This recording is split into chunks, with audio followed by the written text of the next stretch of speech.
Clever drafting ఈ మాట వినగానే చాలా మందికి గర్వంగా అనిపిస్తుంది. మా లాయర్ ఎంతో తెలివిగా రాశాడు, ఎదురు లాయర్ కూడా ఎంతగానో మెచ్చుకున్నాడు అనుకుంటుంటారు చాలా మంది. కానీ నిజమేంటంటే కోర్టును ఆకట్టుకోవడానికి రాసేది క్లెవర్ డ్రాఫ్టింగ్ కాదు, కోర్టును తప్పుదోవ పట్టించడానికి రాసేది. కోర్టు చూసేది మీరు ఏం రాశారో కాదు, ఏమి దాచారు.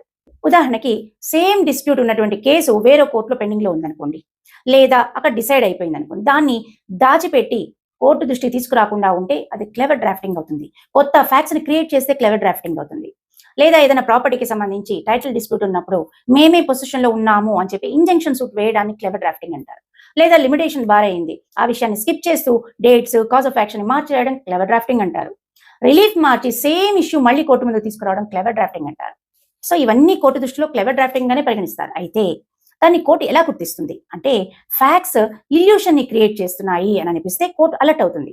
ఇంపార్టెంట్ డాక్యుమెంట్స్ కానీ లేదా ఏదైనా మెటీరియల్ ఫ్యాక్ట్స్ కానీ సప్రెస్ చేస్తే కోర్టు దాన్ని అన్క్లీన్ హ్యాండ్స్ కి సిగ్నల్ గా భావిస్తుంది.